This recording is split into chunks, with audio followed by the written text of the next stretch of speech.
Cie, dua, tiga. Dan sana sadanya, jangan lupa sebelum tonton video ko, tekan tombol subscribe dan aktifkan lonceng notifikasi supaya dan sana bisa menonton video-video terbaru dari kami. Komen serta share ke kawan-kawan ya. Halo para penonton, kembali lagi di channel Kabar Rantau. Bagaimana kabarnya Dun Sanak Sadonyo? Semoga baik-baik saja ya.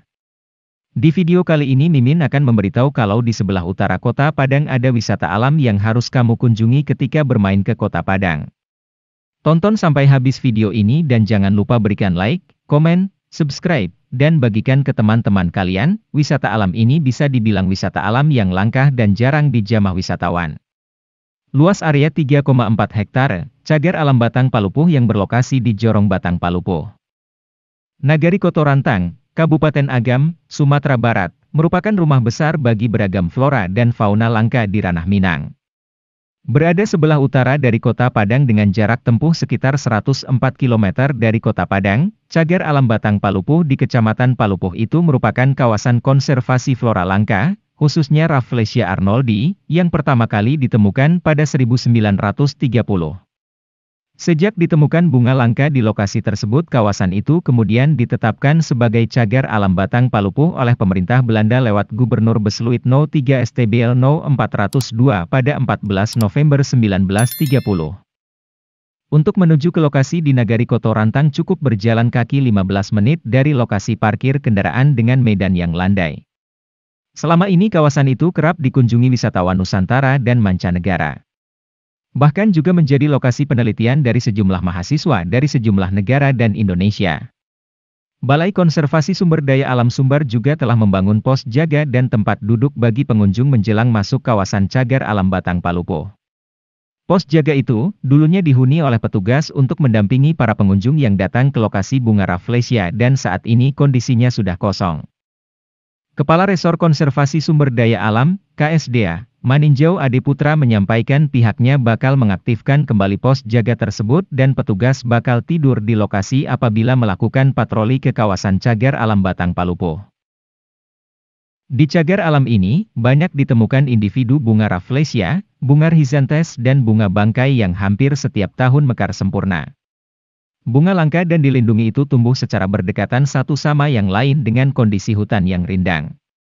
Pada tahun ini sebanyak 43 individu bunga rhizanthus lowii ditemukan di kawasan cagar alam Batang Palupuh, berdasarkan hasil penelitian yang dilakukan oleh mahasiswa Universitas Muhammadiyah Sumatera Barat Ringga Agus.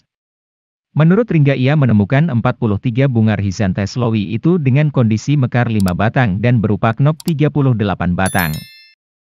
Penelitian itu dilakukan beberapa hari dengan cara menghitung dengan mengamati akar atau inang. Metode yang digunakan dengan membuat 12 plot atau petak pengamatan di kawasan cagar alam Batang Palupuh. Rhizanthus adalah jenis tumbuhan berbunga dan termasuk parasit sejati yang dapat tumbuh tanpa daun, batang, akar dan klorofil sehingga ia tidak mampu melakukan fotosintesis. Keunikan tumbuhan ini adalah endotermik dan Rhizanthus tidak hanya menghasilkan panas sendiri tetapi memiliki kemampuan dalam mengatur suhunya sendiri.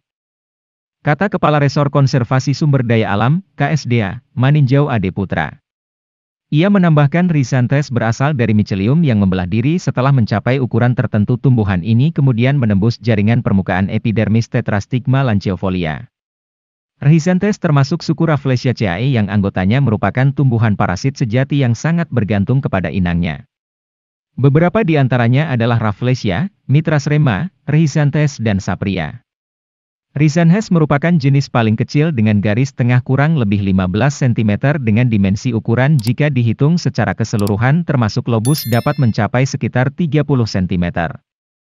Seperti Rafflesia, mula-mula hanya sebesar kutil lalu membesar mencapai ukuran bulat sebesar tomat dan bergaris tengah berwarna coklat. Ketika terbuka pada bagian pusat bunga berwarna coklat. Berbulu rapat sepanjang kurang lebih 1 cm membulat bergaris tengah sekitar 4 cm. Sedang ke arah luar berwarna putih melingkar pada area selebar 5 cm berbulu pendek dengan warna coklat. Bagian berwarna merah coklat mengkilap tanpa bulu disebut cuping, lobus, berbentuk lanset sebanyak 14-18 lobus dengan tambahan bangunan bagai cacing yang makin ke ujung bentuknya semakin meruncing. Panjangnya kurang lebih 7 cm dan memiliki warna bunga yang cantik dan dapat bertahan sekitar 5-7 hari. Saat itulah semut akan datang berbondong-bondong menutupi hampir seluruh permukaan bunga. Katanya setelah itu warnanya akan berangsur kusam menjadi hitam lalu membusuk. Dari ukuran sebesar kelereng sampai besar dan terbuka atau mekar dibutuhkan waktu yang cukup lama mencapai 2 tahun. Rhizanthus memiliki kemiripan karakter fisik dengan bunga Rafflesia, yaitu tidak memiliki batang, akar, daun, dan klorofil. Tumbuhan itu tidak dapat melakukan fotosintesis sehingga bergantung kepada inang untuk mendapatkan makanan. Rhizanthus berbeda dengan tumbuhan parasit benalu, Loranthaceae, yang memiliki daun batang dan akar dan mampu memproduksi karbohidrat. Rhizanthus memperoleh energi dan makanan dari inangnya, yaitu Tetrastigma lanceofolia, tumbuhan berkayu memanjat yang dapat tumbuh hingga 50 meter. Kunjungan wisatawan, semenjak pandemi COVID-19 melanda dunia pada Desember 2019, wisatawan mancanegara tidak ada satupun berkunjung ke lokasi bunga langka dan dilindungi Undang-Undang Nomor 5 1990 tentang konservasi sumber daya alam hayati dan ekosistemnya itu. Ini dampak dari ditutupnya penerbangan dari negara luar ke Indonesia. Sementara pengunjung paling banyak berasal dari benua Eropa, Asia, Amerika dan lainnya. Tidak ada pengunjung dari luar negeri karena syarat orang masuk dari negara lain harus melakukan karantina dulu. Kata salah seorang pegiat wisata di Batang Palupuh, Joni Hartono, sebelumnya, sekitar 50-60 orang wisatawan mancanegara berkunjung ke daerah ini untuk melihat secara dekat bunga Rafflesia itu. Keberadaan bunga Rafflesia itu dipromosikan melalui media daring dan media sosial apabila sudah ada yang mekar. Bahkan, ia juga mempromosikan kepada pelaku wisata yang ada di Medan, Sumatera Utara, Bali, Singapura, Malaysia dan lainnya. Saya memberitahukan kepada pelaku pariwisata apabila ada bunga Rafflesia yang mekar dan berkat promosi itulah. Banyak wisatawan mancanegara berkunjung ke sini, katanya. Ia menambahkan bunga Rafflesia itu dikunjungi wisatawan mancanegara semenjak 1932. Dengan kondisi itu, warga sudah biasa beradaptasi dengan turis asing dan ada yang mengerti bahasa Inggris. Ia mulai bergerak sebagai pegiat wisata itu semenjak 2000, setelah pulang kampung sehabis merantau ke beberapa daerah di Indonesia. Pada 2000, ia fokus untuk membawa wisatawan mancanegara ke daerah itu sembari mencoba untuk membudidayakan bunga Rafflesia di halaman rumah orang tuanya. Sudah 15 kali bunga mekar sempurna di halaman rumah dan pertama kali mekar pada 2009, katanya.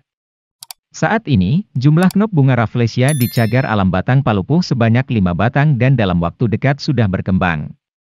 Ia juga sedang menyiapkan lokasi di sekitar cagar alam Batang Palupuh untuk mengembangkan bunga Rafflesia, agar generasi mendatang bisa melihat bunga Rafflesia itu. Saat ini, jumlah knop bunga Rafflesia di cagar alam Batang Palupuh sebanyak 5 batang dan dalam waktu dekat sudah berkembang. Ia juga sedang menyiapkan lokasi di sekitar cagar alam Batang Palupuh untuk mengembangkan bunga Rafflesia, agar generasi mendatang bisa melihat bunga Rafflesia itu. Seiring dengan mulai melandainya kasus pandemi COVID-19, tentunya cagar alam ini akan kembali ramai dikunjungi sebagai wahana penelitian. Tentu saja perlu pembenahan lebih lanjut agar wisatawan yang hendak mempelajari bunga Rafflesia bisa lebih nyaman dan tempat ini menjadi daerah kunjungan wisata minat khusus yang pada akhirnya juga berdampak bagi perekonomian masyarakat setempat. Ada bagusnya juga untuk para penduduk lokal di sekitar tempat wisata ini, jadi ada bagusnya kita harus bangga dengan tempat wisata yang ada di daerah kita, karena bisa membawa dan mengenalkan daerah kita keluar kota maupun negeri. Jika kalian suka dengan konten informatif seperti ini jangan lupa berikan like, komen, subscribe, dan bagikan ke teman-teman kalian. Sampai jumpa di video selanjutnya.